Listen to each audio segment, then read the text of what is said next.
किंबहुना देशभरामध्ये सगळीकडेच गणेशोत्सव साजरा होतो आणि आज गणरायाचं आगमन झालंय।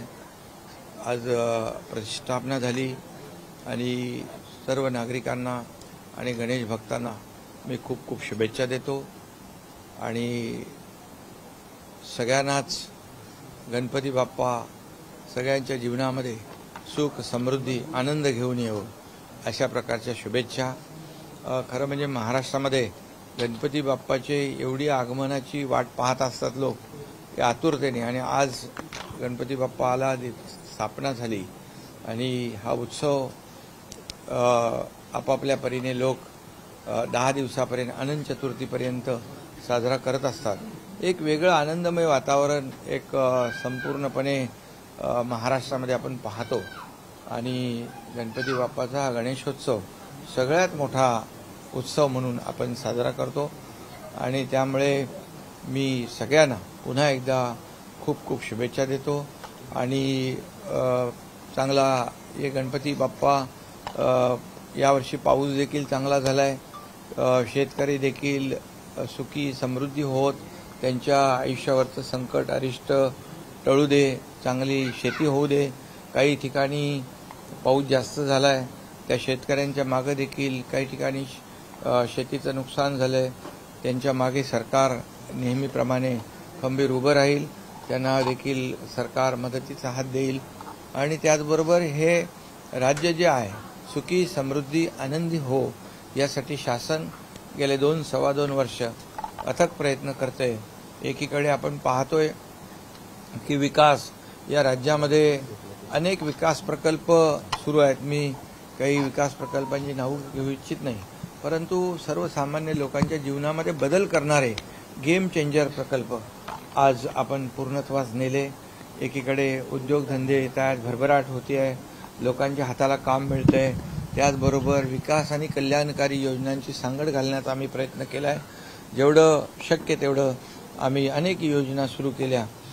मुख्यमंत्री माझी लाडकी बहीण योजना आपल्या सगळ्यांना माहीत आहे, अशा अनेक योजना आपण सुरू केल्या आणि त्या योजना फार लोकप्रिय झाल्या।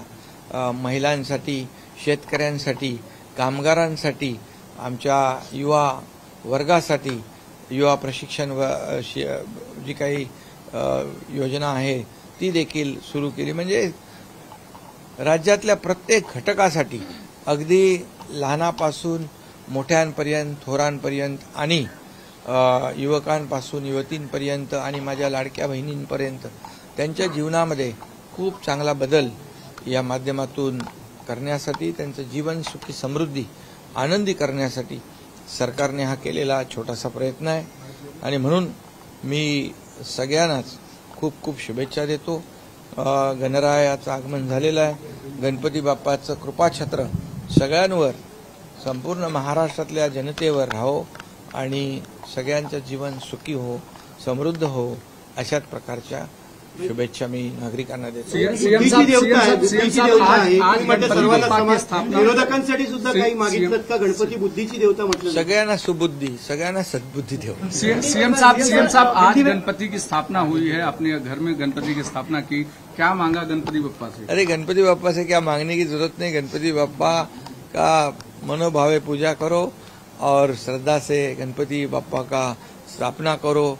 अभी ये महाराष्ट्र में गणेशोत्सव शुरू हुआ है, गणपति बाप्पा का आगमन हुआ है और सभी लोग इंतजार कर रहे थे गणपति बाप्पा के आगमन की। आज आगमन हुआ है, कल ही से गणपति, पर 2 दिन पहले से गणपति आना शुरू हो गया और आज सभी जगह पे मनोभावे श्रद्धा पूर्वक आरती हो रही है, स्थापना हो रही है और इसलिए सभी राज्य के सभी जनता को, गणेश भक्तों को मैं हार्दिक शुभकामनाएं देता हूं, बहुत बहुत बधाई देता हूं। गणपति बाप्पा का अखंड कृपा छत्र सभी के ऊपर रहे, सभी के जीवन में सुख समृद्धि आनंद आए ऐसी कामना करता हूँ। मेरे किसानों के जीवन में भी आनंद आए, अच्छी बारिश हुई है और उनका जीवन भी सुख समृद्ध हो, अच्छी खेती हो जाए।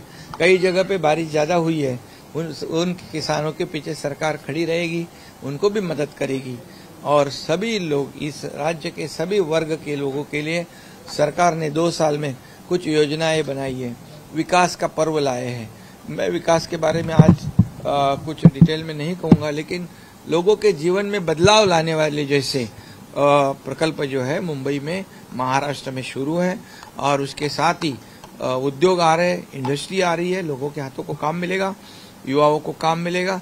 और उसी के साथ मुख्यमंत्री माझी लाडली बहना योजना जैसे लेक लाड़की लखपति है, कई योजनाएं हैं महिलाओं को सक्षम करने के लिए, उस योजना को भी लाया है। विकास और कल्याण ये दोनों को जोड़ने की कोशिश हमने की है। निश्चित रूप से हमारे बहनों के, हमारे भाइयों के, हमारे किसानों के, हमारे ज्येष्ठ लोगों के जीवन में जरूर बदलाव आएगा। उनका जीवन सुख समृद्ध आनंदमय हो जाएगा। और गणपति बापा की कृपा सभी लोगों पे बनी रहे, ऐसी मैं कामना करता हूं और सभी गणेश भक्तों को शुभकामनाएं देता हूं। एफडीए में महाराष्ट्र नंबर 1 हुआ है और जो 50% का जो एफडीए है देश का वो सिर्फ महाराष्ट्र में है, क्या कहेंगे? ये तो बहुत बड़ी बात है हमारे लिए कि महाराष्ट्र की जनता के लिए भी कि एफडीए में भी महाराष्ट्र पहले नंबर पे, एफडीआई में जो फॉरेन डायरेक्ट इन्वेस्टमेंट है उसमें पहला नंबर है। आज कुल मिला के जितना निवेश होता है उससे 52% एक अकेले हमारे महाराष्ट्र में हुआ है। और इंडस्ट्री बड़े पैमाने पे आ रही है। अभी ये इंडस्ट्री फ्रेंडली स्टेट बन गया है। लोग यहाँ आ रहे हैं तो लोगों को काम मिलेगा, रोजगार मिलेगा, इस राज्य की भरभराट होगी, राज्य का विकास होगा। और इसलिए सभी तरह से इस राज्य को आगे बढ़ाने का आज महाराष्ट्र नंबर 1 पे चल रहा है, इंडस्ट्री में चल रहा है, महाराष्ट्र स्वच्छता में चल रहा है, महाराष्ट्र जीडीपी में आगे चल रहा है। सभी सेक्टर में महाराष्ट्र आगे है, नंबर 1 पे है। इसे हम बनाए रखेंगे और गणपति बाप्पा का आशीर्वाद हमेशा हम पूरे महाराष्ट्र के ओर बने रहेंगे। एफडीआयचे मराठीमध्ये पण सांगा. फॉरेन डायरेक्ट इन्व्हेस्टमेंटमध्ये हो, परदेशी गुंतवणुकीमध्ये देखील महाराष्ट्र पहिल्या क्रमांकावर आहे. आता उद्योगामध्ये देखील महाराष्ट्र पहिल्या नंबरवर आहे. आज एकूण जे गुंतवणूक आहे त्याच्या पूर्ण देशभराची 52% फक्त आपल्या महाराष्ट्राची गुंतवणूक आहे. आणि आज महाराष्ट्र इंडस्ट्री फ्रेंडली स्टेट झालेला आहे. लोक इकडे येत आहेत आणि महाराष्ट्रामध्ये उद्योग सुरू करत आहेत. ही आपल्यासाठी खूप चांगली बाब आहे. स्वच्छतेमध्ये महाराष्ट्र पहिल्या नंबरवर आहे. जीडीपीमध्ये महाराष्ट्राचं कॉन्ट्रिब्युशन खूप मोठं आहे. आणि जे आदरणीय प्रधानमंत्री महोदयांचं देशाच्या विकासाचं $5 ट्रिलियन जे स्वप्न आहे त्याच्यामध्ये राज्याचं $1 ट्रिलियन जे काही आपण गोल आहे तो निश्चितपणे वेळेच्या आधी पूर्ण करू. आणि देशाचं महाराष्ट्र एक ग्रोथ इंजिन आहे आणि म्हणून महाराष्ट्र एक मोठ्या प्रमाणावर पुढे जातोय आणि देशाला देखील पुढे नेण्याचं काम, सपोर्ट करण्याचं काम महाराष्ट्राकडून होईल.